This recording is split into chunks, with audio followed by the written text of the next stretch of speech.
try to relax, forego the stress. Something ain't popping and you look a mess. Here's a suggestion, I hope it works for you. You better chill. Ooh. You are listening to the Women in Jazz series featuring local jazz diva, moi, Khadija Renee. And welcome to episode 3, where we showcase women in jazz who have not necessarily gotten their proper due for their contributions to the genre. This week we're going to be featuring a hometown jazz heroine who was born and raised right here in Philadelphia. Yes, in North Philadelphia. She was a trailblazer. She was the first nationally known female jazz organist. As a matter of fact, they called her the Queen of the Jazz Organ. Yes, we're speaking about none other than the late Shirley Scott. Yes, and we have the good fortune to feature a live interview with one of her living descendants. Yes, her baby daughter, Nicole Tarantine, the daughter of the marriage that occurred between the late great Shirley Scott and the phenomenal jazz saxophonist, Mr. Sugarman himself, Stanley Tarantine. So stay tuned. This presentation will air on Comcast channels 29 and 30, as well as Verizon channel 966. And you know what? I heard that we're streaming online. Yeah. Why don't you visit our website, phillycam.org/watch. And I think I heard that we're on 2 other outlets. Apple TV called Roku, R-O-K-U, as well as Apple TV. Yes, Apple TV and Roku. I haven't checked those 2 outlets out yet, but you do, and let me know if you can see the program, okay? So, I always ask the question when I start off my series by saying and asking you, what do you think of when you hear the word jazz? Do you envision a group of men coming together and playing either in a trio, a quartet, or a big band format, and playing a composition or a standard quite melodically, starting off together and working themselves up to a fervent pitch, and then veering off into solos where each musician gets to express themselves musically on their instruments for a time, trading off beats and notes with one another, and then they bring it back down to a composed vignettes of musical tones and taking the song out. Yeah, that's pretty much what happens in a jazz unit as we visualize it across the American scene. However, this show we will be featuring the elephants in the room. Yes, the women who were playing right along with those men and also were behind the scenes arranging tunes, composing tunes, playing the instruments as well as leading the band. Yes, women like Shirley Scott, Trudy Pitts, Sherry Maricold, Maren LaPartland, Melba Liston, Vi Reed, to name just a few. So, when women are thought of in the genre of jazz, normally what we see are women, beautiful women on microphones, singing wonderful jazz tunes. You know their names, Ella Fitzgerald, Sassy Sarah Vaughan, my favorite, Billie Holiday, Dinah Washington, Nancy Wilson, God rest her soul. Yeah, these are some of the women in jazz that everybody thinks of when they think of the jazz genre. However, that's not what we're here about in the Women of Jazz series. We're here about the women who pioneered and led bands, composed the music, arranged the music, but yet didn't get their props. So today, we're going to have you learn more about one of the local Philadelphia jazz herons who experienced discrimination and sexism in the fabric of their lives when they tried to play their music. But as the divine feminine spirit that we hold as women, they prevailed. They skyrocketed to fame despite all the setbacks and holdbacks and discrimination that they suffered. And some of them even achieved notoriety. However, many remained obscure. But if they were here to tell you, if you ask them a question, how did they make out in the music? They'll say they had a ball. So, let's talk about our featured artist today, the late, great Queen of the Jazz Organ, Miss Shirley Scott. Okay, guys, I got to read from her bio, and I need my bifocals to do that. Here we are. Here we go. So, Shirley Scott was an admirer of the seminal leader of the jazz organ, Mr. Jimmy Smith. Yes, Miss Shirley Scott has been one of the organ's most appealing representatives since the late 50s. Miss Scott was a very melodic and accessible player, and she started out in high school, right at Girls High School in Philadelphia, playing the trumpet. She played the trumpet before she took up the Hammond B3 and before she achieved national recognition in the late 50s. Her recording career actually started in the late 50s. It was 1958, as a matter of fact. She started out as a side woman in a quartet called John Newman, the John Newman Quartet. And they did an album called Soft Swing Jazz. I listened to that cut. It was very, very nice. But she was still a side woman at that time. Then she made history in 1958 on a prominent jazz label at the time called Prestige, with dates with the phenomenal saxophone player, Mr. Eddie Lockjaw Davis. And they had a top 40 hit. It was very popular. It was called In the Kitchen. So let's go to the kitchen with Shirley Scott and Eddie Lockjaw Davis. Take a listen.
1958 proved to be a great year for Miss Shirley, and she stepped out as a band leader and recorded several of her own LPs as a band leader, namely Great Scott and an album called Scotty, still with the Prestige label.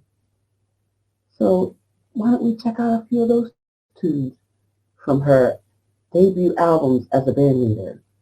This next tune coming up is called Great Scott. It's a Brazilian tune, and it's called Brazil, off of the album Great Scott. Take a listen.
Yeah, that was a swinging, bumping one right there.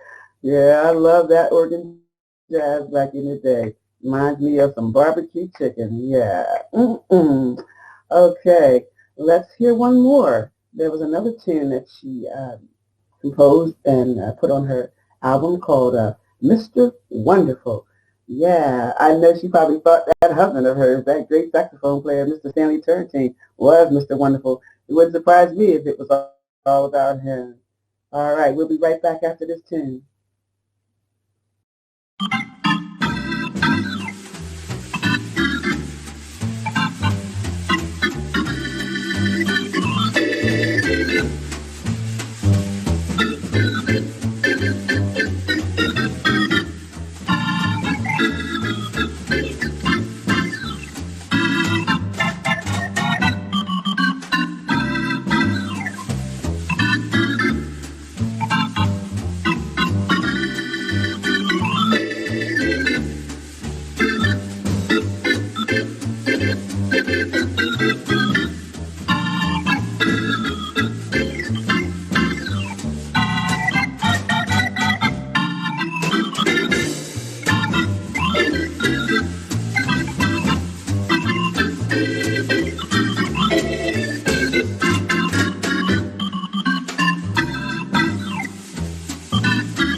The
Scott Turntine Union lasted until the early 70s, and their musical collaboration in the 60s were among the finest in the field.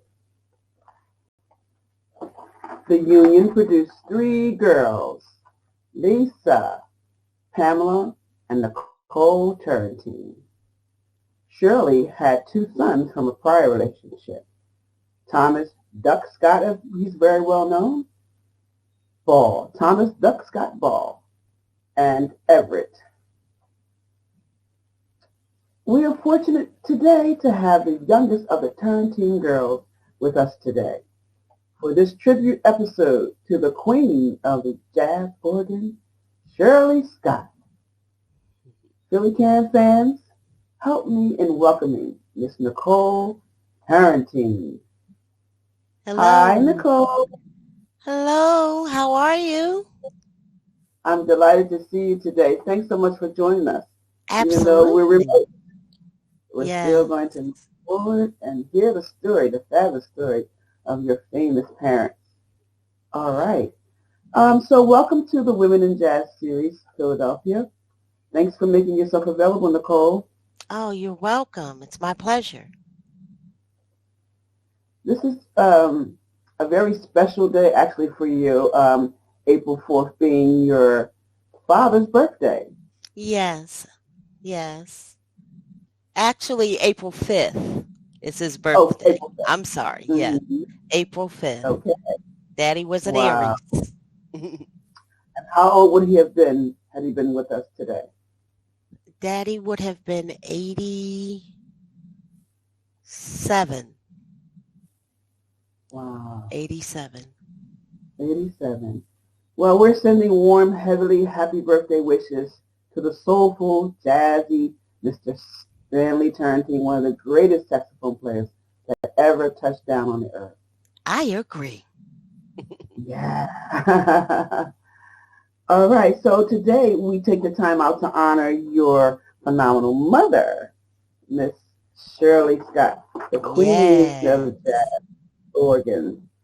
And so we wanted to ask you some questions about what it was like for you to be the daughter of these two famous parents, especially Miss Shirley Scott, since this episode is all about her. I understand they called her Scotty for short. Yes, they did. They did. I don't know where, I guess because of her last name and the respect that she demanded in her field, they called her Scotty. Yeah. Well, you know, she wasn't just an organist. She was a band leader, a composer, and a classical pianist. Right? Did she have classical training on the piano? No, she didn't have class. She wasn't a classical pianist. She was trained. She learned initially from her brother TL how to play the piano, because TL was a musician in the Army, and when he would come home to practice, he wanted someone to play chords for him. So he enlisted my mom to do that with him. Oh, so she's like homegrown pianist, taught by the Yes. family. Yes. Excellent. Well, those skills on the piano certainly did transfer over to the jazz organ because she had Absolutely. definitely her own style. And everybody knew when you listened to Shirley Scott, you knew you were listening to Shirley Scott. Yes. So I understand that, Nicole, your family home is in North Philadelphia. Yes. Um, My family's from North Philadelphia. can you describe for us what it was like growing up in a musical family with such great musical superstars as Shirley Scott and Mr. Stanley Turrentine? What do you remember about that? Well, for one, I didn't know that it was something special. I thought everybody's family did that. Um, I thought everybody's family went to the recording studio, had musicians and jam sessions at the house. I didn't think that was anything abnormal. I thought everybody did it. It was a surprise to me when I found out that it wasn't. And I was like, really? Y'all don't do this? You know, really? Oh, okay. You don't have live musicians in your living room? No? No, we Oh, didn't. all right. Okay, well, we did. No. Right in the living room, huh? Yes. So how did your parents get along? I mean, we all wonder, like, what's it like to have two superstars in the same house? How did they get along? When they were home, it was mom and dad, husband and wife. You know, it wasn't about the music. It was about the family. So they were Mm, excellent parents.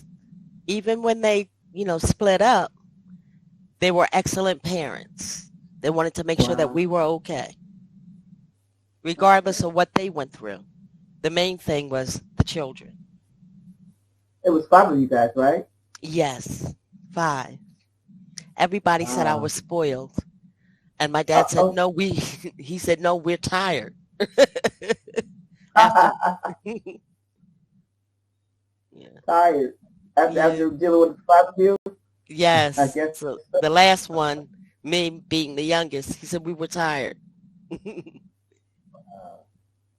Can you share with the Philly Cam listeners and audience about what it was like going on the road with your parents and Miss Shirley Scott and Stanley Turrentine? What was that like?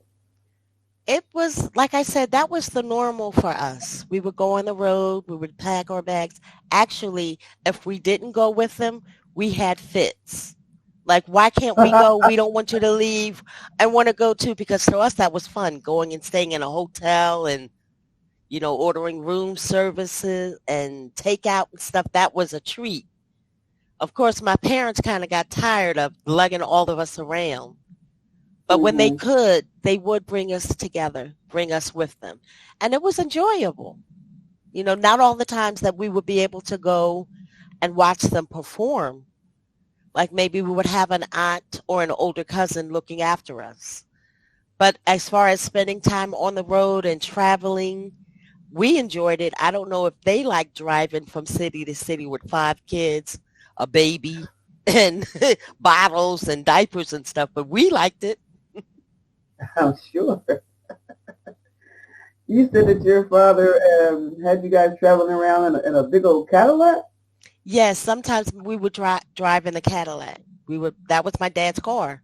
So we had a Cadillac, and my car seat was the armrest. The seat belt was his arm, and everybody else got to sit in the back seat. They had the back seat. I guess that's one of the reasons why they said I was spoiled, because I got to see everything. Uh-huh. Baby girl Turrentine sitting up on the front seat. This was Hmm. before the big issue of seatbelts. Way and, before that, we didn't have to wear helmets to ride bikes.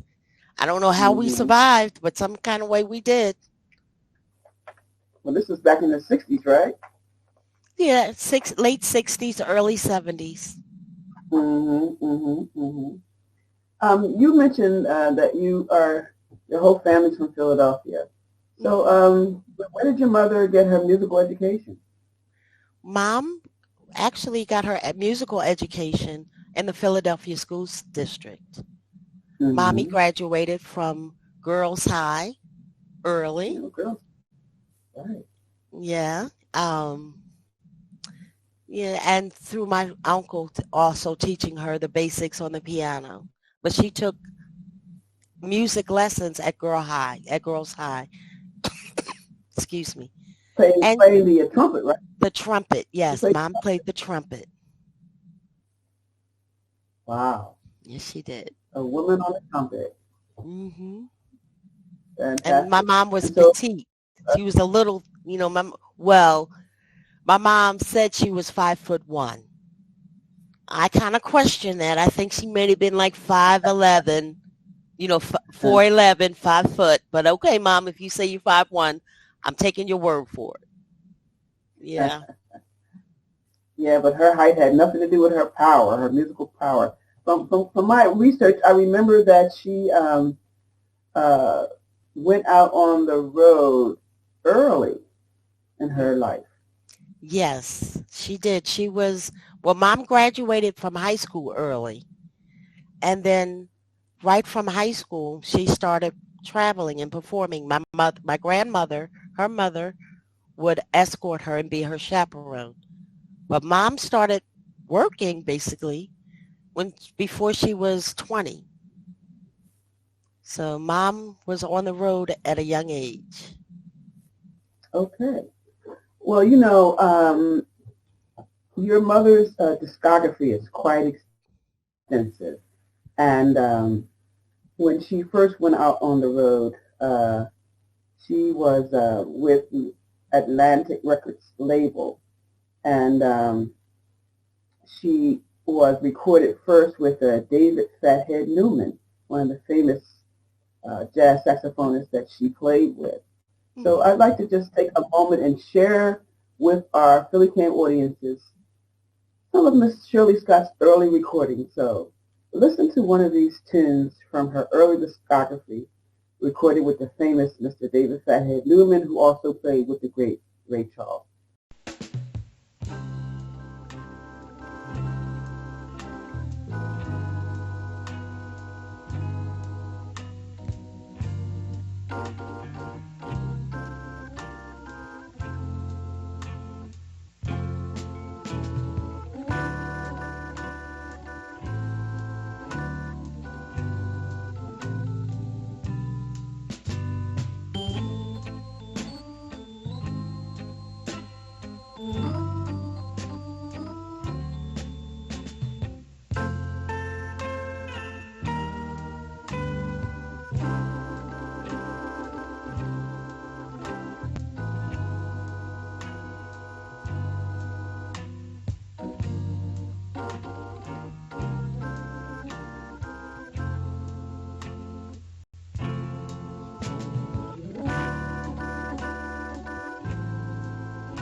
Okay.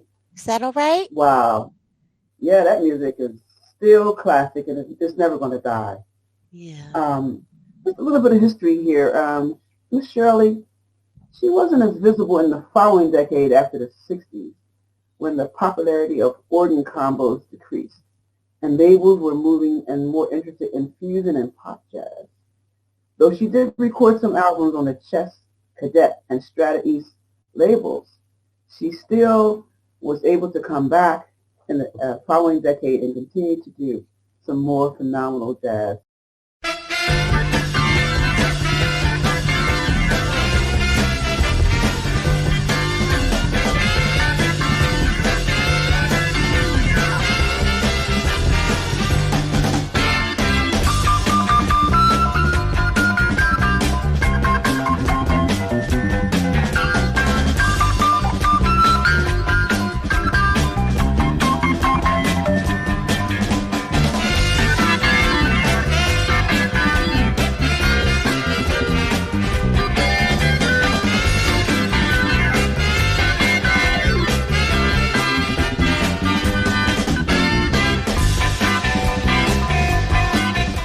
Nicole, Yes. can you tell us what your mother was doing alongside of performing live jazz?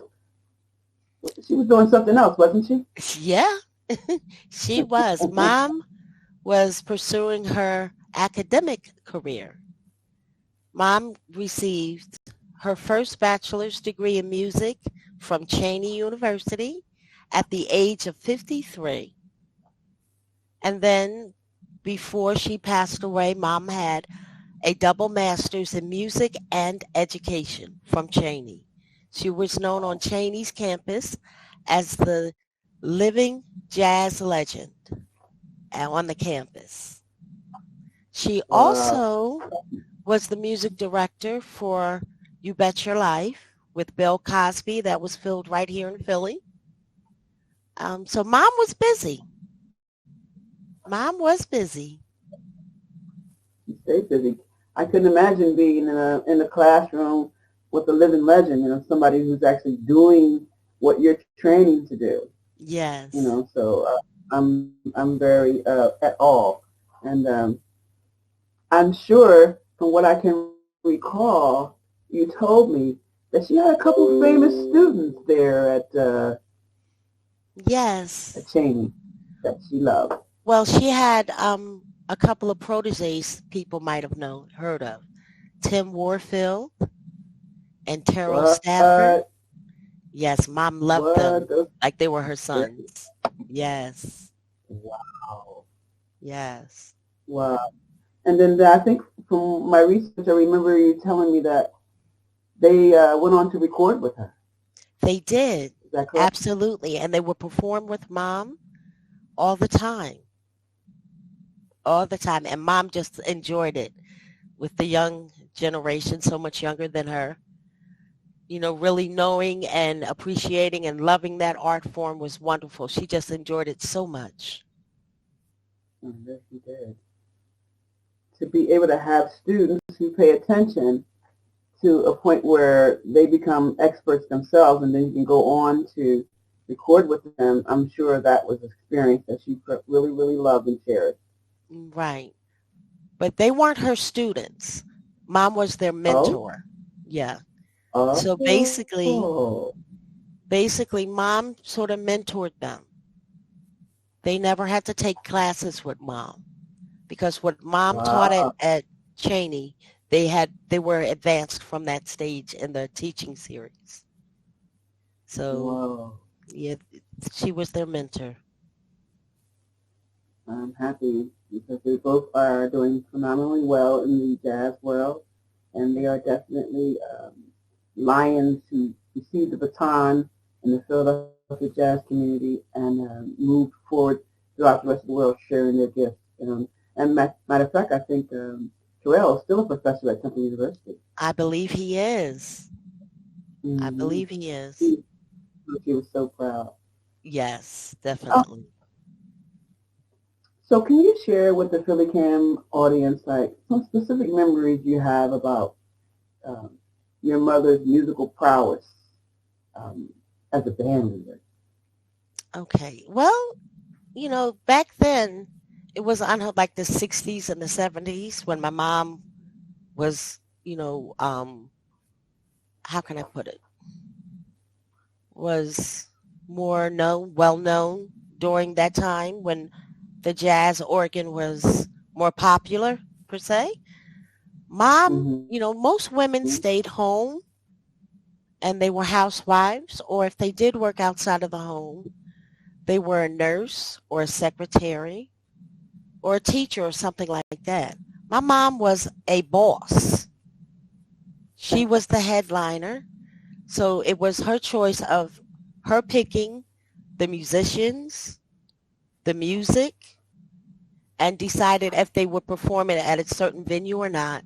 So during that time, Women's Lib, my mom was doing that well before the movement started. So my mom was a Mm-hmm. boss. She was. With the hot sauce, for sure. Yes. She had a Yes. bossy name, Scotty.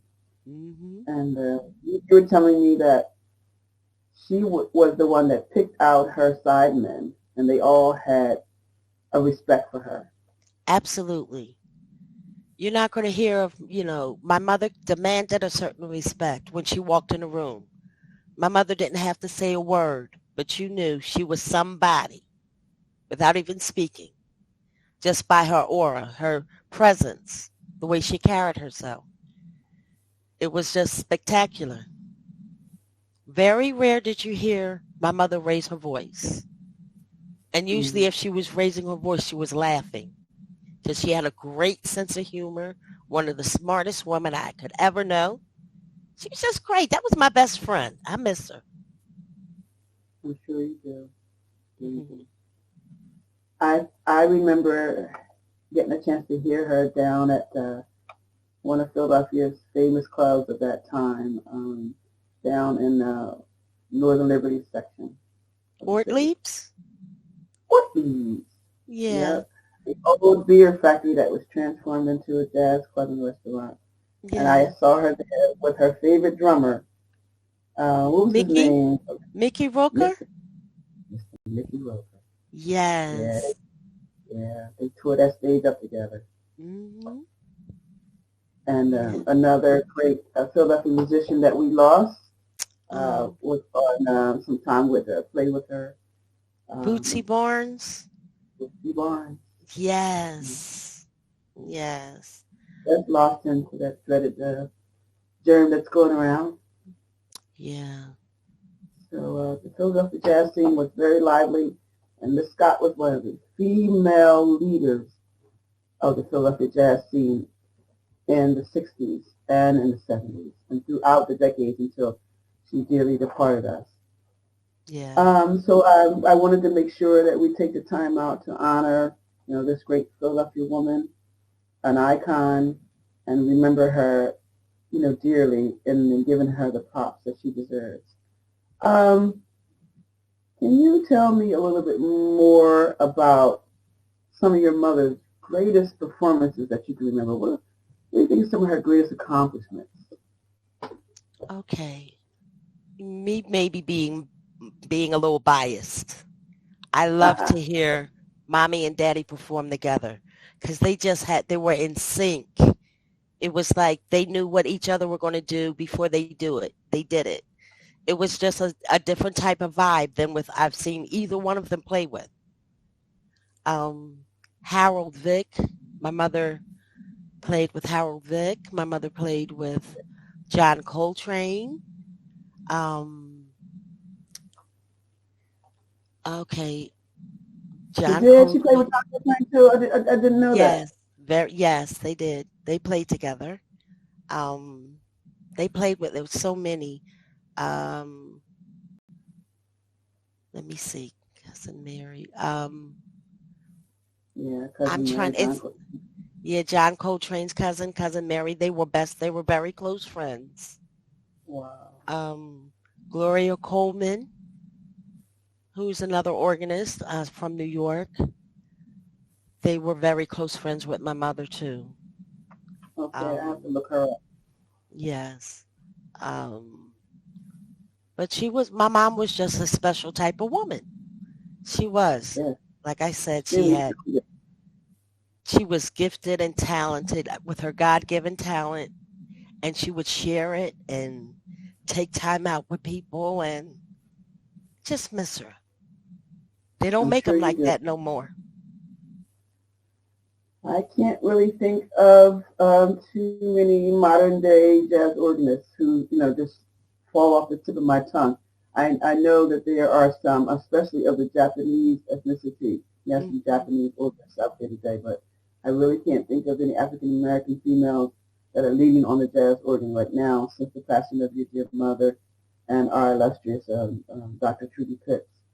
So that's Hmm. what this is, the Women in Jazz series, focused on leading female jazz organists. And you can't do that without mentioning the great Miss Shirley Scott.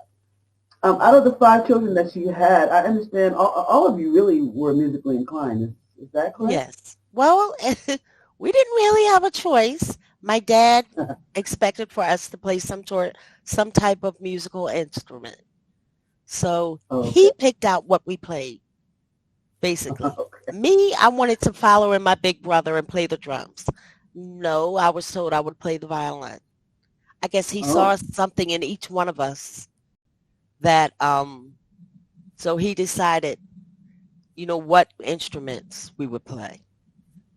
You know, I okay. got the violin, you know. And you said your big brother. Which Yeah, brother was my that? duck, Tom. I wanted to follow him and play the drums. No, I wasn't Yeah. allowed to. I'm sorry that you got treated like that. That I was quite know. discriminatory. I know. We could have been doing gigs together. I hear you. Speaking of gigs together, I played with your brother, many times. He's one of my favorite drummers in Philadelphia. His style is so smooth and measured. You never have to worry about him not having the beat and driving the rest of the members in the trio. Maybe one day I'll share a couple. He's on my CD, my latest CD. I got a chance to perform in the studio with your brother. So Yeah. that's one of my treasured memories. Oh, Um, wonderful. He's a little but hard-headed, but I love him. yeah, we love it. We all love Yeah. Dot. That's for sure. So your mother had some great performances during her career. Yes. Which ones do you remember? I remember, like, my mom performed down at Penn's Landing. It was a Pico festival, Mm-hmm. and she was performing, and the wind was blowing. It was by the water, and just looking at her strength in her performance. Like, she wasn't a timid, like, dainty piano player. When my mom played, she played. Have no mistake, but it was just the combination, excuse me, Mm-hmm. of the element and the location and the wind blowing in her hair. It was just beautiful. It was beautiful. Shirley and her trios, they could really rock the house with that jazz. It had a phenomenal downbeat that really got you clicking your fingers, tapping your toes, and rocking back and forth because it was kind of like jazzy rock music, rock star music. It was funky and it moved you, and you were like you wanted to get up and dance, and you felt the spirit of the rhythm in Shirley Scott's music because she knew how to funk up that organ like Hmm. nobody else could. You know. Yes. So what else do you remember about her performances? I remember how she would hop. Like when she was playing the organ, it was a certain thing that she would do. It was like she was hopping when she was playing. I Ah, guess it was getting good to her, so she would have to jump in there. But it was a certain way she would hop. yeah, Yeah, I mean, it was soulful, just wonderful. Yeah, grits, bacon, and eggs kind of jazz. that's right. Big, funky, moving, rhythmic jazz that Hmm. she and her sidemen kicked off, especially when she played with your dad. Yeah. Your dad had one of the smoothest sounds. Mr. Salt, his greatest performance album, I think, was the Salt Song. So, But yes. Mm, yeah, yeah. but I love the music that he and your mother made. So, Hmm. from what I remember from the research, she played at the Kennedy Center. She was honored there. Unfortunately, Uh-huh. she was sick, so I had to go and on her behalf and accept the award. But they honored her at the Kennedy Center. Yes. Yeah, and she was world renowned too, Yes. right? Because she traveled to Italy. Yes, she did. She traveled, well, early in her career, she traveled a lot. But later Hmm. on, she wouldn't travel as much. She's gone to Africa, Italy. So she's all through Europe. She has Hmm. traveled. She had traveled. Wow. Mhm. Right. And she spent some time in Italy. She did. From what The last time she was there in Italy was right before she was sick. And she loved it there. She loved the people there. They loved her. So it was a yeah. beautiful experience. She was traveling back and forth intercontinentally. While she was here in the States, she got a gig as a musical director, didn't she? Yes, with Bill Cosby show, You Bet Your Life. You So bet she your was, life. I remember. I wonder how many of our guests remember that show, Bill Cosby, Bet Your Life, coming on right. TV every week. Little Yeah, did they know that there was a woman in charge of the musical direction of that program. Your mom. absolutely. Wow. Absolutely. So her abilities took her some special places in the world. Yes, they did. Mm-hmm. She was Philadelphia. blessed, and Yes, I was blessed to have her. I know you were. I'm sure you missed your dear mother. Hmm. So you mentioned that your mother got sick. She experienced like a health tragedy in her life, later in her life. Yes, well, my mom suffered complications from the drug Fen, the weight loss drug, Wow. and subsequently that took her life. Mm, So there was a lawsuit, and the first one that was presented in Pennsylvania was my mother's case, and she mm, was, granted a settlement. But I would prefer good. my mom. Forget the settlement. Give me my mom. That's sure, sure. I'm sorry for your loss. It happened that way, but she always will be with us because of her phenomenal music. And Yeah. I listen to our local jazz radio station here in Philadelphia like every day. Hmm. And they do play her music still today. Yeah, I Yeah, know. yeah. So Yeah. Nicole, if you could choose a few sentences to describe your mom's persona, what would you say she was like? Because we don't know the real Shirley Scott. We just know what we see on TV, what we hear on the radio. But Hmm. what would you say about her personality if you describe it in a few words? My mom was a quiet little giant. I like that. Yes, she was a quiet little giant. Although she was petite and tiny, and yes, she was quiet, but you knew that when you had to deal with her, you dealt with somebody special. Yes. Okay, so she had to be special to be out on the road. And we said she went on the road like right out of high school, right?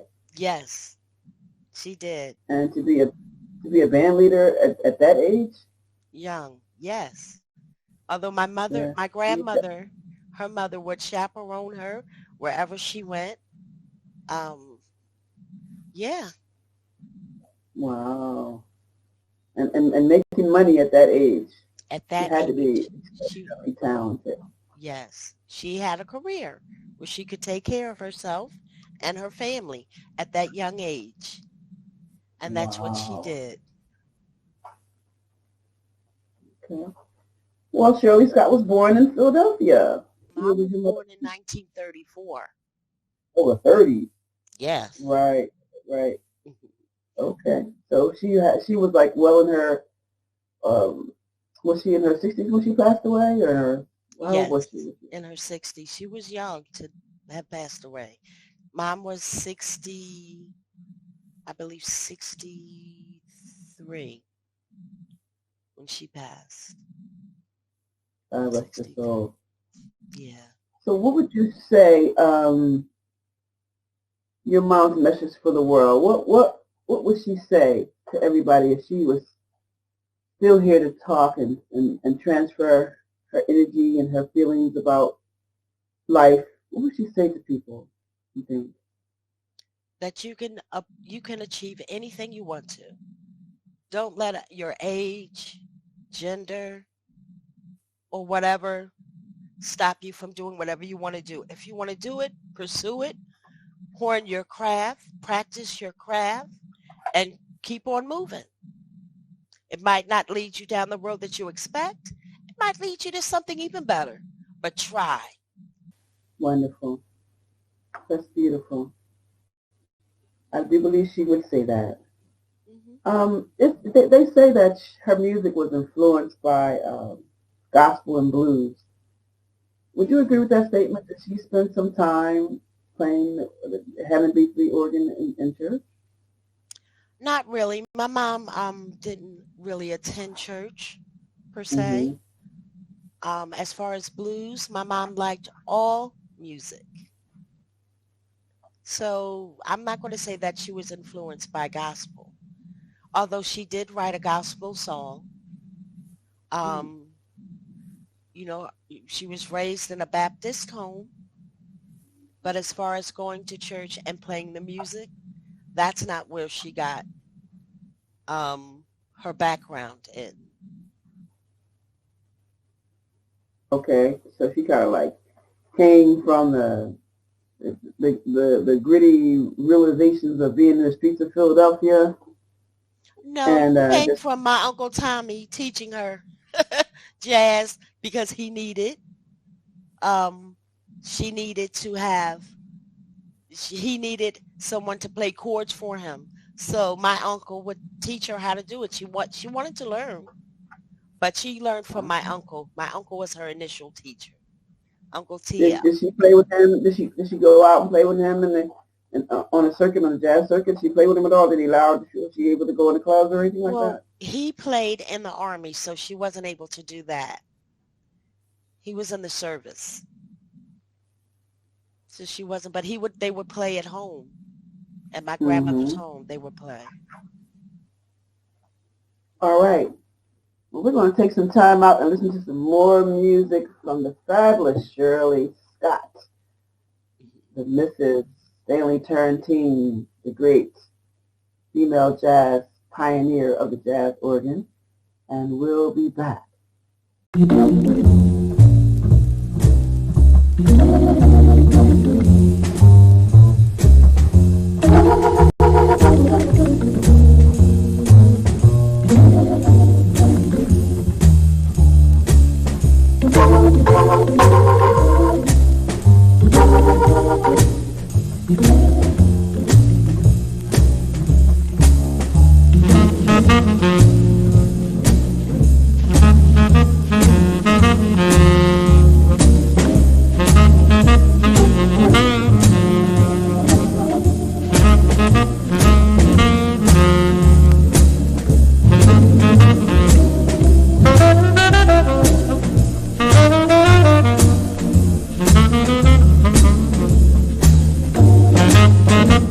Yes.